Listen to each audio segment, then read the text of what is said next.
Hey there guys, Devo Hess here. So I understand it's incredibly intimidating the first few times that you walk into the gym. So I went ahead and I compiled a nice little full body workout for you that you'll be able to do for the first few weeks until you get comfortable in here to be able to try a few new things. And so the upside is most of this can be done off to the side, which is completely out of the way of everybody else. Because I remember when I first started coming to the gym, I was really intimidated and I was kind of concerned being in everybody's way. So this way you'll be off to the side and nothing to worry about. Now every time you come into the gym, I heavily recommend spending about 5 minutes doing a little bit of a warm up. It can help make sure that the blood's pumping in the right areas, and it's pretty good at alleviating any possible strains and issues that you might have. So the first thing I always do, I always grab one of the bands, start out with some rows, just things like this, a little bit of active mobilization. After that, I like to do a little bit of chest press with this too, really pushing forward, just making things feel kind of nice. Go until I feel almost a slight burn, and I go into the next from there. I like to make sure that make sure all the muscles are at least slightly warmed up. Use them all a little bit in the warm up. A little bit of leg swinging, this kind of helps a little bit. It's nice to get the joints moving. Then I do some supported squats, just to make sure that knees are feeling nice. I like to spend a few minutes jumping on one of the cardio machines. One of my favorites that works really well is the assault bike. Make sure to use your arms. So the first exercise we're going to do is a TRX squat. Upside of the TRX squat is you're able to use your hands to be able to support your lower body if you can't quite do them very well. So we're going to start with legs about shoulder width apart, elbows bent, so that this way you can help pull yourself up. Take a little bit of that extra tension off your quads. When you want to make this exercise a little bit more difficult, what you do is you stick your feet out more in front of you so you're at more of an angle.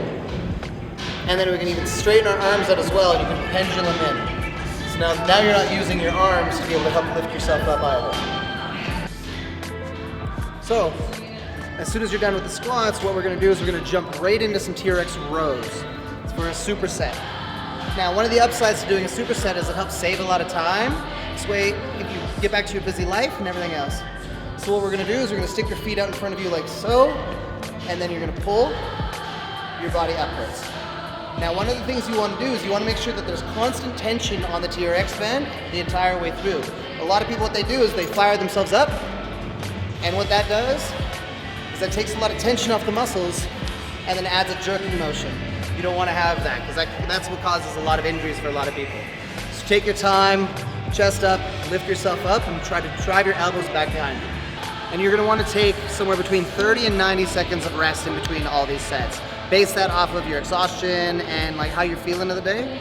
But what I like to do is I like to walk around when I'm in between sets, because I need to count my steps, and honestly, it's a great way for everybody else to get more activity into their days. And if you're wanting something a little bit more challenging than on a TRX, I like to come over to the kettlebells and grab some of these.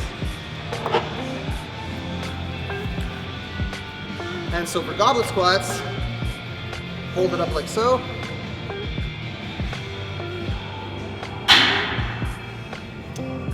And with the superset, I just grab the other kettlebell and I do some bent over rows. So with these, make sure you hinge at the hips, shoulders out in front of you, and then row, trying to pull your elbows back and make sure you're pinching in between your shoulder blades. Okay, so for the next exercise, we're gonna be doing some incline or wall push-ups. Now what I like about the wall push-ups is no matter what your level is, you can still find a way to do a push-up off of a wall. So what I like to do is we come out here, right around roughly shoulder height, maybe a little bit lower. I like to go on my fingertips so that I'm not jarring my wrist really bad. And just push up off the wall like so. Once those are too easy or they get a little too awkward for you, I like to personally pull down any of these large soft boxes and do incline push-ups off of these. So from here, I like to grab the outside to make it so again, my wrists aren't being jarred, and make sure my elbows aren't fully bowed, they're mildly tucked in, hips pulled in, and do push-ups like so. When those get too easy, we go into a box that's laid down. And do them on here. Hips brought in, core tight, can hit your reps. And those are the different ways that you can modify a push-up. Okay, so the next exercise is designed to get your heartbeat kind of pumping and make you sweating a little bit, with a few different progressions too. So what we're gonna do is ball slabs. So for all the beginners, recommend grabbing one of the medicine balls here. 14 pounds, the one that I'm using right now. Best part of these is they bounce when you throw them hard enough.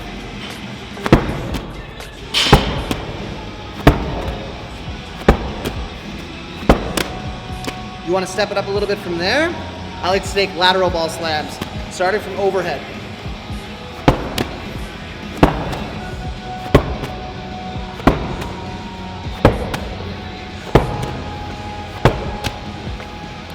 When those get a little too easy or you want a bit of a change of pace, I grab the angry balls. Downside of these, they don't bounce. So with these, overhead, slam them down.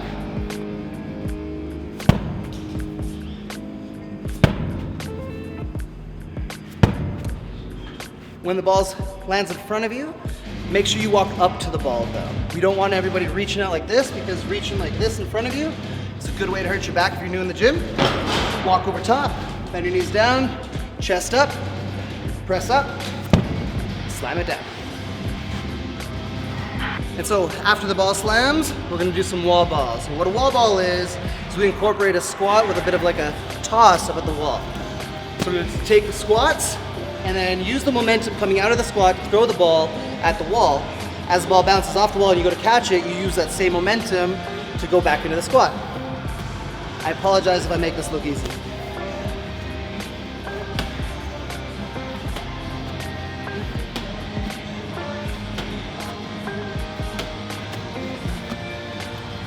And if you really want a good challenge with these, we have targets.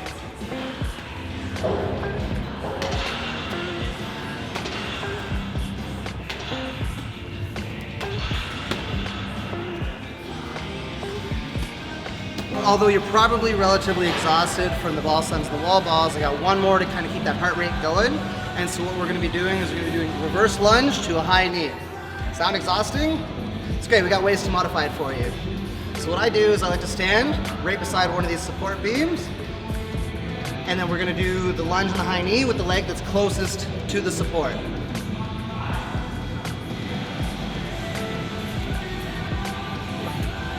Holding onto the support is a really good way to make sure that you don't lose balance.